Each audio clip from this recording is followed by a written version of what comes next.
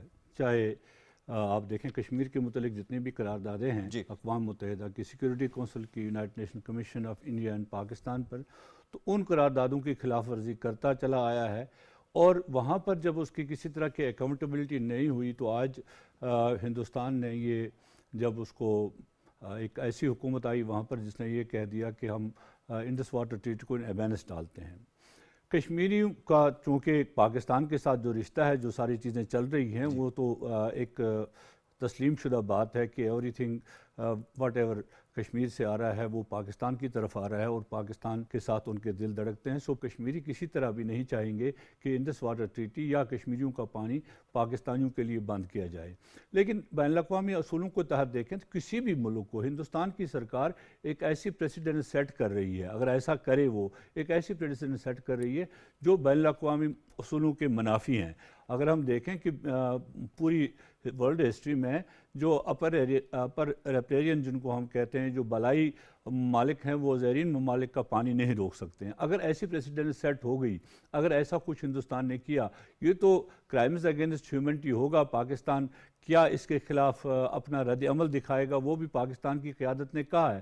لیکن یہ ایک ایسی جو پریسیڈنٹ سیٹ ہوگی، پھر چائنا انڈیا کا پانی بند کرے گا اور پھر اس طرح دنیا میں 360 ایسے مقامات ایسے ہیں. ڈاکٹر باؤ نے بڑے کلیئرلی بات کہی تھی جو کہ پریزیڈنٹ شی کے بڑے قریب سمجھے جاتے ہیں کہ اگر انڈیا اس طرح کا کوئی ایکٹ کرتا ہے تو پھر انڈیا کو یہ پتہ ہونا چاہیے کہ چائنا پھر اس کا اپر رائپیرین ہے. وہ 300 ایسے چائنا ہی نہیں، دنیا میں 300 ایسے 60 کے ایسے واقعات ہیں جو ایسے جو ممالک اپر رائپیرین ہیں جو پانی روک سکتے ہیں، جو کر سکتے ہیں.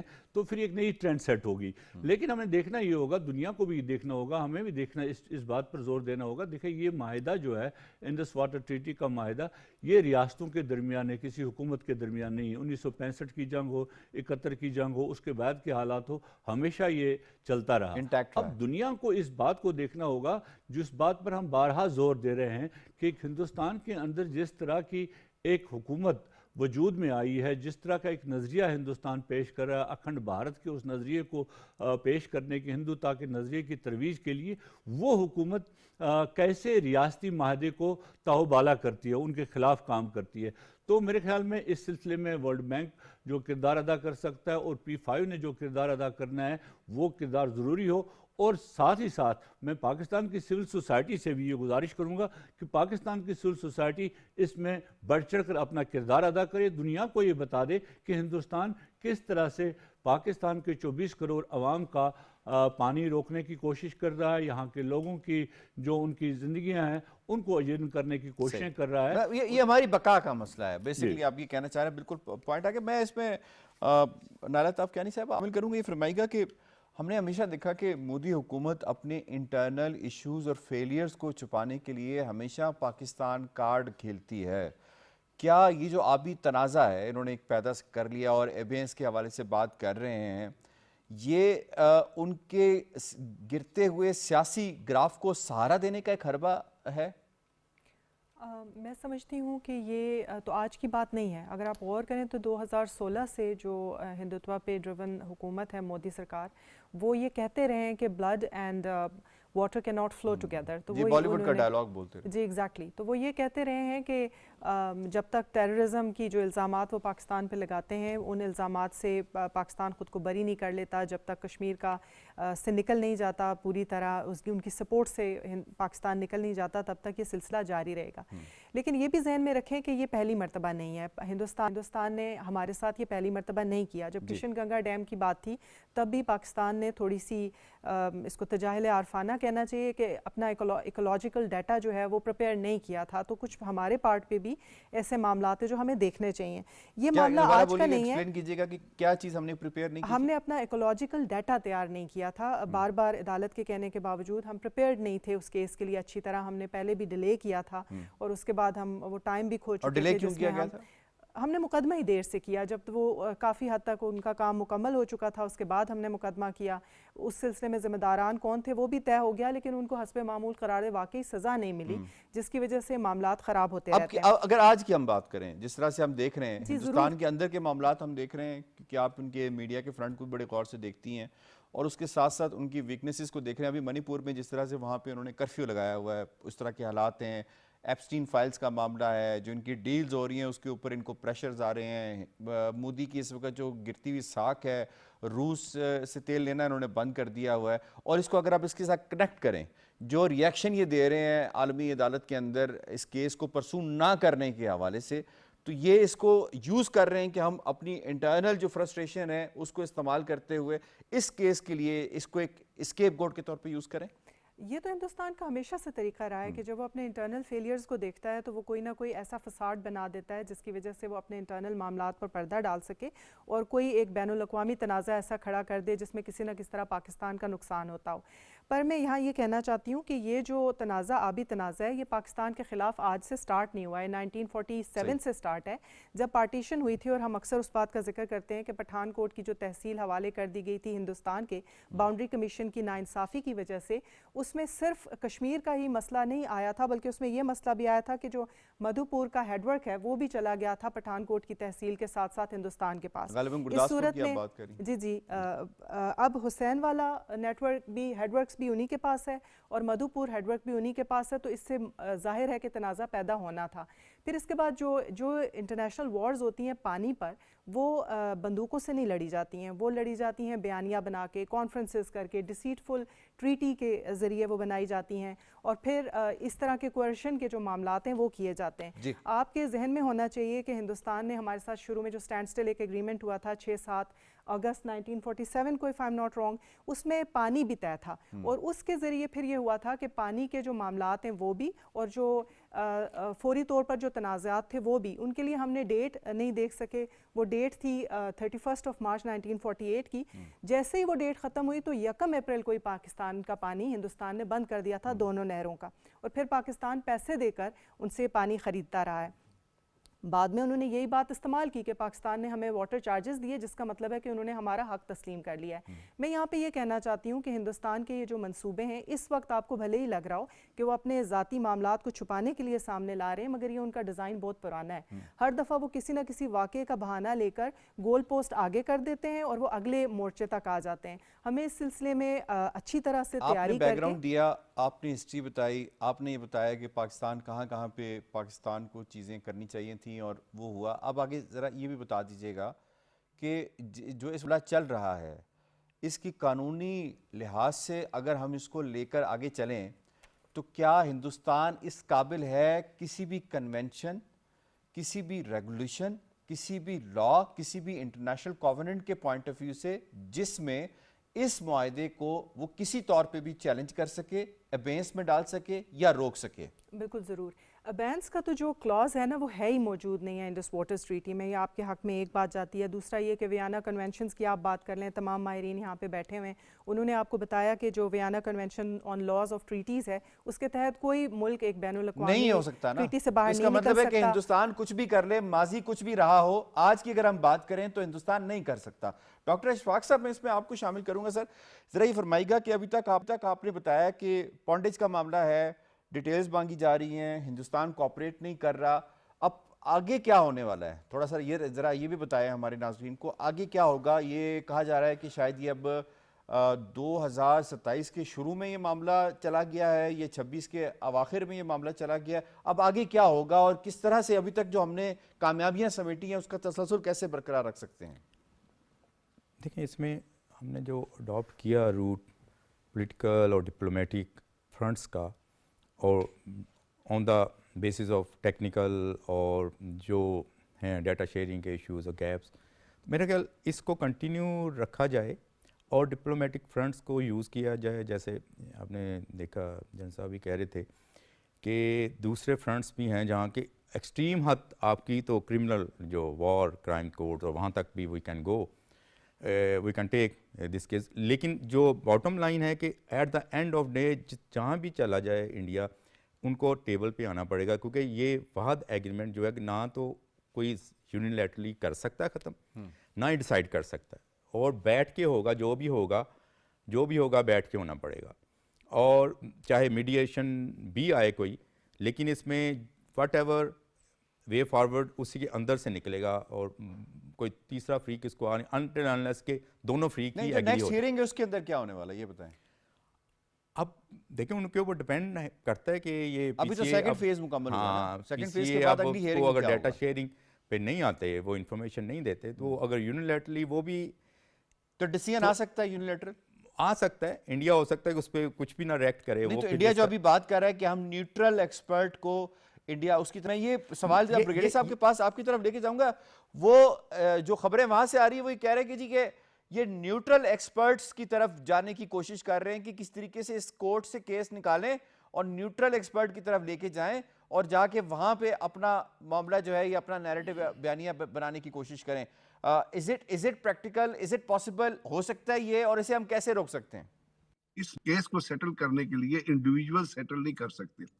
اس کو سیٹل کرنے کے لیے ایک ہی کورٹ ہے, جس کو یا تو انٹرنیشنل کورٹ آف جسٹس ہے یا ورلڈ بینک کا کورٹ. اور ورلڈ بینک کے اندر جب آپ دیکھتے ہیں تو یہ جو 1899 کا ہیگ کنونشن ہے اس کے اندر یہ چیز بنائی گئی ہے, اس کا بنیادی مقصد ہی ہے convention on specific settlement of all dispute through arbitration. تو اگر آپ نے کوئی ٹیکنیکل ایڈوائزرز لے کے آنے بھی ہیں, اور وہ ٹیکنیکل ایڈوائزرز کسی ہوں گے کہ رن آف ریور پہ جو آپ کا پانی واٹر ریلیز ہے, جو آپ کا پونڈیج ہے, جو آپ کی کیپیسٹی ہے, جو آپ کی ہائیڈرو الیکٹرک اس سے جنریشن ہے, اس تمام کا ڈیٹا آپ نے دینا ہے, تو وہ ٹیکنیکل ایڈوائزرز کو ہی دینا پڑے گا. اور وہ technical advisor they will form part of this arbitration council, اور اس کے لیے آربیٹریشن کونسل بھی ٹیکنیکل ایڈوائزرز کو اوائڈ کر سکتی ہے. تو سوائے یہاں پہ ہونے کے, اس سے پہلے بھی جتنے مقدمات ہیں وہ اسی قسم کی کورٹ میں سننے گئے ہیں جو پاکستان نے لوز کیے ہیں, جب انہوں نے کہا تھا کہ جی آپ کا تو پانی چلتا ہے راوی سے اور چلا جاتا ہے وہ عربین سی میں, تو آپ نے تو درمیان میں پانی کو روکنے کی کوشش نہیں کی. دیٹس وائی پاکستان لاسٹ یہ ہائیڈرو الیکٹرک پروجیکٹ کے دلستی ڈیم اور یہ جتنے کشن گنگا ڈیم کا مقدمہ پاکستان نے لوز کیا تھا, جب آپ کے انڈس واٹر کمیشن کے سربراہ پیش ہی نہیں ہوتے عدالت میں. سو آپ کو کسی نہ کسی آرگنائز باڈی کے اندر جانا ہے اور وہ پاکستان کو اپروچ کرنا ہے. اب یہ پاکستان کی اپنی اسٹریٹجی ہے کہ وہ کس طرح اس کیس کو لے کے چلتا ہے, کیونکہ اگر اس کی سیکنڈ فیز مکمل ہوا ہے تو اس کی تھرڈ فیز کی بھی ہیئرنگ ہونی ہے, اور وہاں بھارت کو انٹرنیشنل لاز کے تحت, بین الاقوامی قوانین کے تحت جواب دینا پڑے گا. اور اگر ان بین الاقوامی قوانین کے تحت بھارت جواب نہیں دیتا تو پاکستان نے تو پھر کہا ہے نا یہ ہماری ریڈ لائن ہے, پھر تو آپ یہاں بیٹھے بیٹھے بھی بھارت کے ڈیم کو اپنا فریز کر سکتے ہیں تھرو یور اپنا A I, through your technical gadget, through your other form. یہاں بیٹھے بیٹھے آپ ان کے بہت سارے کر سکتے ہیں بالکل. اور جے ایف 17 کے تھنڈر کے کمال تو پھر دیکھ ہی لیے ہیں انڈیا نے, اور اس کا تو اعتراف پریزیڈنٹ ٹرمپ بھی کر رہے ہیں. جی میں ایکسیلنسی آپ کو اس میں شامل کروں گا, یہ فرمائیے گا کہ جو بھارت ابھی ہم نیوٹرل ایکسپرٹ کی بات کر رہے تھے, اس کا جو بہانہ بنا کر وقت ضائع کر رہا ہے, جبکہ پی سی اے نے اپنا اختیار اس پہ واضح کر دیا ہے, کیا اب بھی کوئی بھارت کے بیانیے میں کسی قسم کی جان باقی رہ گئی ہے؟ دیکھیے تھوڑا سا میں احسان صاحب اس سے آگے جاؤں گا, کیونکہ I deal with the also diplomatic and geo strategic issues. تو میں سمجھتا ہوں کہ یہ خطرہ جو اس وقت ہے ہمارے پاس, اور انڈس واٹر ٹریٹی جس اسٹیٹس میں ہے, وہ ایک جیو اسٹریٹجک اور جیو اکنامک تھریٹ بن چکا ہے پاکستان کے لیے. Let's not undermine it and just under estimate, اور اس کو انڈرسٹینڈ بھی نہ کریں کے لیے ایک لیگل مسئلہ ہے, آربیٹریشن کے پاس جائے گا, نیوٹرل ایکسپرٹ کے پاس جائے گا. We have to treat this as a security threat number one, جو کہ پاکستان کے is facing from India, اور اس کا جواب, اس کا رسپانس exactly اسی طرح سے ہونا چاہیے. جب تک کہ اس کا رسپانس اس اسٹریٹجک طریقے سے نہیں جائے گا, میں نہیں سمجھتا کہ ہمارے باقی جو ہم یہاں بات چیت کر رہے ہیں اور وہ جو باریکیاں ڈھونڈ رہے ہیں ہم لا کی, انٹرنیشنل لا کی اور ورلڈ بینک کی, وہ اب اس سے مرحلہ اور خطرہ آگے بڑھ چکا ہے. Let's face this. دیکھیں جب تک ہم فیس نہیں کریں گے ریئلٹی کو تو اس کا حل نہیں نکلے گا. رسپانس کیا ہو سکتا ہے؟ رسپانس کیا ہو سکتا ہے؟ دیکھیے رسپانس اس میں جو میں نے ایک عرض کیا سیکورٹی کاؤنسل کا, دوسرا ہم رسپانس دے چکے ہیں کہ اینی اگر ہمارے پاس ایویڈنس آئے گا کہ آپ واقعی روک رہے ہو تو that will be considered as a act of war. اب کب ہوگا اور اس کا رسپانس کیا ہوگا؟ تو جی آر بلوچ صاحب, وہ تو رسپانس ہم نے 2025 میں ہی ان کو بتا دیا تھا کہ ایکٹ آف وار ہے بھائی, اس پہ تو کوئی دوسری بات ہی نہیں ہے. بتانا اپنی جگہ پہ ہے, لیکن ہم اس کو مزید اور بھی واضح کر سکتے تو ہیں. ڈپلومیٹکلی سر اس کو ہم کیسے لے کے جا سکتے ہیں؟ تھوڑا سا میں سمجھنا چاہ رہا ہوں کیونکہ آپ نے بڑے اہم نقطے کی طرف اشارہ کیا ہے کہ ڈپلومیٹکلی اس کو ہم دنیا کو ریئلائز کیسے کروا سکتے ہیں کہ تمہاری جو سلامتی اور بقا ہے وہ بھی اس خطے کے ساتھ جڑی ہوئی ہے, کیونکہ 2 ایٹامک پارز ہیں جن کے درمیان یہ مخمسہ ہے, جن کے درمیان یہ مسئلہ ہے, اور مسئلہ پیدا کرتا انڈیا کا ہے. کس حد تک ہماری پھر ڈپلومیٹک کور کے اوپر ذمہ داری عائد ہوتی ہے؟ ڈیفینیٹلی انٹرنیشنل کمیونٹی جو ہے اس کو جوابداری لینی پڑے گی. انڈیا کو یہ باور کرانا پڑے گا کہ وہ انٹرنیشنل آبلیگیشنز کا لحاظ کرے, اس کو فالو کرے, اور خطے میں ایسا بڑا خطرہ نہ جو ہے اس کا موجب بنے کہ کہیں نہ خدا نہ خواستہ 2 نیوکلیئر پاور جو ہیں آپس میں کوئی ایکسیڈنٹل یا انٹینشنل اتنے بڑے کسی حادثے کا شکار نہ ہو جائے. سو میں سمجھتا ہوں کہ ابھی وقت آ گیا ہے کہ جو بڑی طاقتیں ہیں, جو مڈل پاورز ہیں, ریجنل کنٹریز ہیں, they all have to come together and ask India to کہ اپنے اس جو انہوں نے ایک ہٹ درمی کا اور غیر قانونی جو سٹینس لیا ہوا ہے اس سے پیچھے ہٹے. اس میں اس کی بھی سلامتی ہے, اس ریجن کی بھی سلامتی ہے, اور دنیا کی بھی سلامتی ہے. یہ بات تو بڑی واضح ہے کہ 250 ملین لوگوں کا پانی روکنا کوئی آسان نہیں ہوگا ان کے لیے, ٹھیک ہے, اس کا ہمیں پتا ہے, اور ہمیں یہ بھی پتا ہے کہ ہم نے کرنا کیا ہے اور کیسے کرنا ہے. لہٰذا یہ بات اس پہ واضح کر دینی چاہیے کہ دیکھیے آپ نے یہ کیا تو ہم یہ کریں گے, پھر چاہے اس کے لیے ہمیں ڈپلومیسی جو ہے وہ ٹریک 2 کرنی پڑتی ہے, کس قدر یہ سنجیدہ معاملہ ہے. جی, لیکن بتانا پڑے گا کہ ہماری سیکورٹی کا you are threatening our security as a nation, as a people, and we will not allow this to happen. بالکل ٹھیک ہے.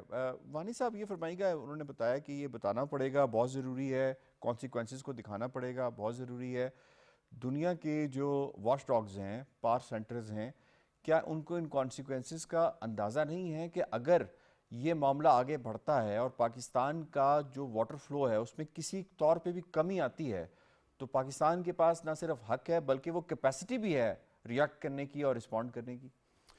دیکھیے وہ حق اور کیپیسٹی ہونا اپنی جگہ, جیسے ایمبیسڈر صاحب کہہ رہے تھے, جب اس حق اور کیپیسٹی کو آپ ڈیمانسٹریٹ نہیں کریں گے جب تک دنیا کے سامنے, جب تک اس کو بتائیں گے نہیں, اور جب تک یہ کانسیکوینسز اٹ از ناٹ, میں جو بار بار کہہ رہا ہوں کہ صرف سرکاری سطح پر نہیں, اس کو سیاسی سطح پر, عوامی سطح پر, ہر سطح پر ہم نے اٹھانا ہے. یہ ہمارے جینے اور مرنے کا سوال ہے, اس پر کسی قسم کا سمجھوتا نہیں ہو سکتا. اگر ہندوستان کی سرکار یہ کرتی ہے تو اس کے کانسیکوینسز کیا ہوں گے, they will be beyond the borders, اس کے کانسیکوینسز یہ بتانے کی ضرورت ہے. اور واشگاف یہ قانونی داو پیچ اپنی جگہ, قانون میں تو ہندوستان کو کہیں رعایت نہیں ہے کہ وہ یہ کام کر سکے, انٹرنیشنل لاء میں ہندوستان کہیں یہ نہیں کر سکتا, دنیا میں کہیں ایسی پریسیڈنٹس نہیں ہے ہندوستان یہ کر سکتا. لیکن اب چونکہ ہندوستان نے یہ کہہ دیا ہے میں یہ کروں گا, اور وہ ڈیمز بنا رہا ہے, وہ کوشش کر رہا ہے, اگرچہ سچائی یہ بھی ہے جو 3 دریا اس کے حصے میں ہیں ان کا وہ پورا پانی بھی استعمال نہیں کرتا ہے. This we have to also see کہ ان کا وہ پانی استعمال نہیں. آپ نے بڑا امپورٹنٹ پوائنٹ استعمال کیا کہ وہ کہتے ہیں گراؤنڈ ریالٹی یہ ہے کہ ان کے ایکسپرٹس آ کر بتا رہے ہیں کہ یہ پانی کہاں لے کر جاؤ گے, کیپیسٹی نہیں ہے تمہارے پاس. تو دیکھیں اس میں جو وہ کہہ رہے ہیں ہم کریں گے وہ تو 15 سال 20 سال اس میں لگیں گے کرنے میں، اگر وہ کر سکتے ہیں، اگر وہ کرنا چاہیں تو آج کی ٹیکنالوجی میں تو بہت کچھ ہو سکتا ہے، لیکن ہمیں ان کو یہ کرنے نہیں دینا ہے. ہماری زندگی اور موت کا یہ معاملہ ہے. اس لیے ہر پاکستانی کو، چاہے وہ سرکار ہو، چاہے وہ سرکاری ملازم ہو، چاہے وہ کوئی بھی سول سوسائٹی ہو، کسان ہو پاکستان کا، ہی شوڈ کم آؤٹ اور سپیک ٹو دا ورلڈ کہ اس سے کیا نتائج ہوں گے. تو وہ ڈیمانسٹریشن جب ہوگی تبھی دنیا کوئی چیز دیکھتی ہے. دیکھیں جب تک ہم کسی کو بتائیں گے نہیں، پورا دنیا واچ ڈاگز خود ہی نہیں سنتے ہیں، کسی چیز کو توجہ نہیں دیتے ہیں. ٹھیک ہے. نائلہ الطاف کیانی صاحبہ، یہ بات ہے بیانیے کی، جس طرح سے یہاں پہ بات ہوئی ہے، ایک حقیقت ہے اور ایک بیانیہ ہے. کتنا ضروری ہے یہ ہمارے میڈیا کو یہ سمجھانا، پاکستانیوں کے ساتھ ساتھ انٹرنیشنل کمیونٹی کو بھی، ان کی اپنی لینگویج کے اندر، ان کے ٹینر کے اندر، کہ یہ it's a matter of our life and death, اس پہ کوئی کمپرومائز نہیں ہو سکتا. تو ذرا جیسے ہم نے کشمیر کے اوپر پوری دنیا کو ایک باور کروایا، اور سب کو پتہ ہے جہاں کشمیر کا نام آتا ہے سب کے ذہنوں میں پاکستان کا نام آتا ہے، کتنی بڑی ذمہ داری عائد ہوتی ہے ہمارے ان نیریٹو بلڈنگ کے جو فیکٹرز ہیں ان کے اوپر، بالخصوص میڈیا کے اوپر. جی بالکل ٹھیک بات آپ نے کہی یاسر صاحب، اور جیسے کہ الطاف وانی صاحب نے بھی کہا اور ایمبیسڈر صاحب نے بھی کہا کہ ایک محاورہ ہے کہ بغیر روئے ماں جو ہے وہ بچے کو دودھ تک نہیں پلاتی، آپ کو اپنا کیس لے کے جانا پڑتا ہے.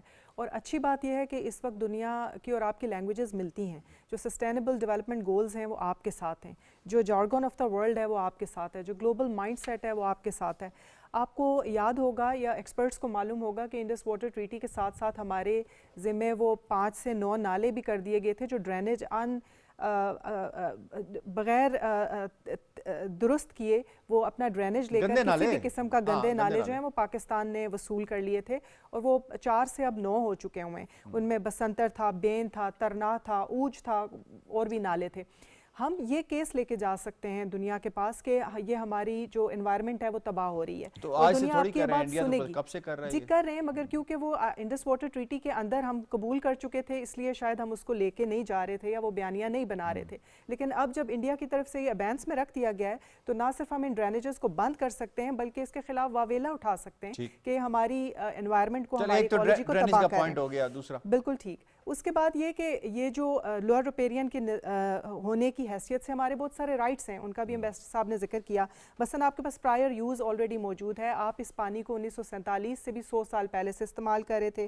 آپ کے پاس پرائر اپروپریشن ہے، آپ کے پاس منصوبے ہیں جو پہلے سے موجود ہیں کہ آپ ان پانیوں سے کیا کیا کرنا چاہتے تھے. تو یہ سارا کچھ آپ دنیا میں لے جا سکتے ہیں، اس کا بیانیہ بنا سکتے ہیں. اور پاکستان کو یہ سمجھنے کی ضرورت ہے کہ یہ بہت سیریس بات ہے ہمارے لیے، تمام لوگوں کے لیے. کہ پاکستان اس چیز کو انڈرسٹینڈ کر رہا ہے، اور یہی وجہ ہے کہ ہمارے جو ٹاپ کے مائنڈز ہیں، لیگل ہوں، ہمارے ڈپلومیٹک ہوں، وہ لے کر بھی گئے ہیں. اور ابھی تک جتنے بھی ہیئرنگز ہوئی ہے، جہاں میرے پاس ریسرچ موجود ہے، اس میں ہم نے 4 سے 5 جو کامیابیاں سمیٹی ہیں، وہ اسی کا شاخسانہ ہے کہ ہم نے کیس پرسو کیا ہے تو ہمیں کامیابیاں ملی ہیں. اس میں کوئی شک نہیں ہے، اور کیس آپ کا ہے ہی مضبوط. یہی بات میں کہنا چاہ رہی ہوں کہ آپ کو صرف یہ بتانے کی ضرورت ہے لوگوں کو کہ یہ کیس دیکھیں. دنیا میں پیکتا سنت سرویندا ہے، آپ نے جو ایک دفعہ معاہدہ کر لیا ہے وہ آپ کو پورا کرنا پڑے گا. آپ یہ کیس بنانے کی ضرورت ہے، اپنے لوگوں کو بتانے کی ضرورت ہے، انہیں یہ بتانے کی ضرورت ہے کہ یہ خالی شور شرابے کی بات نہیں ہے، غیر سنجیدہ ڈائلاگز کی بات نہیں ہے. اس پہ بہت سنجیدہ ہو کے بیٹھنے، ہر محاذ پہ، وہ ڈپلومیٹک محاذ ہو، وہ بڑے بڑے دارالحکومت میں جا کر بات کرنے کا محاذ ہو، اور وہ کوئی بھی آربیٹریشن کی نیریٹو بلڈنگ کیسے ہو سکتی ہے، یقیناً آپ نے بڑی ڈیٹیل کے ساتھ بتایا. میں ایکسلنسی آپ کو اس میں شامل کروں گا. یہ فرمائیے گا کہ اب ہم پروگرام کے اس حصے کے اندر تھوڑی سی سجیشنز کی طرف بھی آ جاتے ہیں کہ آپ کے پاس اشروں پر محیط، سب کے پاس ایکسپیرینس اپنی اپنی فیلڈ کے اندر. آپ کے ذہن میں اس خصوصی مسئلے کے اوپر ایسی کیا کیا سجیشنز ہیں جس کو بروئے کار لاتے ہوئے ہم اس مسئلے سے نہ صرف نکل سکتے ہیں بلکہ ہمیشہ کے لیے اسے دفن کر سکتے ہیں؟ جی بلوچ صاحب. دیکھیے، سب سے پہلے ہمیں اپنی جو نیشنل اسمبلی ہے اس سے ایک ریزولوشن بڑا سخت قسم کا وہ پاس کرنا پڑے گا، جو کہ ہماری جو آنے والے سال 2 سال میں جو انٹرنیشنل لیول پہ جو کچھ کرنا چاہتے ہیں وہ اس کو کوڈیفائی کیا جائے تاکہ اس میں لوگوں کی ول شامل ہو جائے. اسٹارٹ وہاں سے کیجئے. اس کے بعد آپ سب سے پہلے آپ OIC سے ایک ریزولوشن کروائیے، آپ SCO سے ایک ریزولوشن کروائیے. ایٹ دا سیم ٹائم ان تمام ریزولوشنز کو لے کے آپ سیکورٹی کاؤنسل جو ہے UN کی, وہاں جائیے اور ایک بائنڈنگ ریزولوشن اس پہ ہونا چاہیے اور اس میں ایکسپوز کرنا چاہیے کہ کس طرح ہندوستان وائلیٹ ہو گیا. ہمیں پتہ ہے کہ وہاں کی سیاست UN کی مشکل ہوتی ہے, کہ وہاں بہت سارے اور بھی مسائل ہیں, مراحل ہیں جن سے گزرنا پڑے گا ہمیں, لیکن there are ways to at least expose جو وائلیشن کر رہا ہے. ٹھیک ہے, اس کو ایکسپوز کریں. صحیح ہے, بالکل ٹھیک سر, آپ کا پوائنٹ ہے کہ ایک منٹ سب کی طرف. بریگیڈیئر صاحب آپ کی طرف آتے ہیں. سر آپ کی طرف سے کچھ سجیشن. میں تو یہ سمجھتا ہوں آپ کو فزیکل میجرز لینے پڑیں گے. جہاں تک آپ بات کرتے ہیں OIC کی, it's no use going to OIC نے اس سے پہلے کچھ نہیں کیا. باقی UN میں آپ جائیں گے تو منتھس اور ایئرز لگ جائیں گے. اور آپ یہ بتائیے جس طرح تک وہاں سے کوئی ریزولوشن نہیں آئے گی, اس طرح تک پاکستان جو افیکٹ ہوتا رہے گا. اور پاکستان دو طریقوں سے افیکٹ ہوتا ہے. ایک تو وہ پانی پاکستان کا روکتے ہی ہیں, اور جب زیادہ پانی آتا ہے, بارشیں ہو جاتی ہے تو پانی کھول دیتے ہیں, جس کی وجہ سے آپ دیکھتے ہیں پاکستان میں سیلاب آ جاتا ہے. پچھلے سال بھی دیکھا. اب ان دونوں چیزوں سے آپ نے کس طرح نمٹنا ہے؟ تو you have to take a hard stance. ہاں, آپ اپنی اپنی اسمبلی سے ایک ریزولوشن ضرور پاس کروائیں تاکہ لوگوں کی ول آف دی پیپل آئے, اور اس میں یہ کہہ دیں کہ اگر یہ نہ ہوا تو we will enter into a physical phase with India, یا آپ اپنی ٹیکنالوجی کو استعمال کریں. ٹھیک, بالکل ٹھیک ہے. جی ڈاکٹر اشفاق صاحب. بالکل جیسے باقی صاحب نے کہا, دیکھیں ہمارا جو ڈپلومیٹک فرنٹس اس کو پیلر میں رکھا جائے, اور لیکن ود فیکٹس لوگوں کو پرائز کیا جائے کہ what are the real facts, کیا جس کی وجہ سے what we are going to face یا وٹ وی آر فیسنگ, ہمارے ماسز کو بھی ود ان پاکستان بھی, اور ہمارے جہاں پارٹنرز ہیں ان کے ساتھ بھی, الائز, اور یہ بھی ایک باور کرانے کی بڑی ضرورت ہے کہ یہ جو یہاں سے جو ورنیبلٹی نکلے گی ریجن, اور ریجن سے پھر ورلڈ تک بھی اسپریڈ ہو سکتی ہے, چونکہ باقیوں کو بھی شے مل سکتی ہے نا اس کی, کہ they can also face the same consequences, کہیں بھی ہو سکتی ہیں. تو یہ ہمیں ایک کمپلیٹ سا بیانیہ آنا چاہیے ہر فرنٹس پہ, اور یہ والا جو بعد والا ہے ڈیفینیٹلی وہ آپ کہہ رہے ہیں کہ ایسا ٹیم ورک کام کرنا ہے, بیانیے کو لے کر چلنا ہے, ساتھ ساتھ ان کو بتانا بھی ہے, کانسیکوینسز بھی بتانے ہیں, اور یہ بھی بتانا ہے کہ اگر یہ کرو گے تو پھر یہ تو ہم کریں گے. آئی ہیو ٹو وائنڈ اپ. مجھے شکریہ ادا کرنا ہے اپنے تمام معزز مہمانوں کا. آج کے پروگرام کے حوالے سے تجزیہ, تبصرہ, شارٹ اور رپورٹ آپ نے ملاحظہ کی. پروگرام کشمیر ٹوڈے سے اتنا ہی. یاسر رحمان کو دیجیے اجازت. اللہ نگہبان.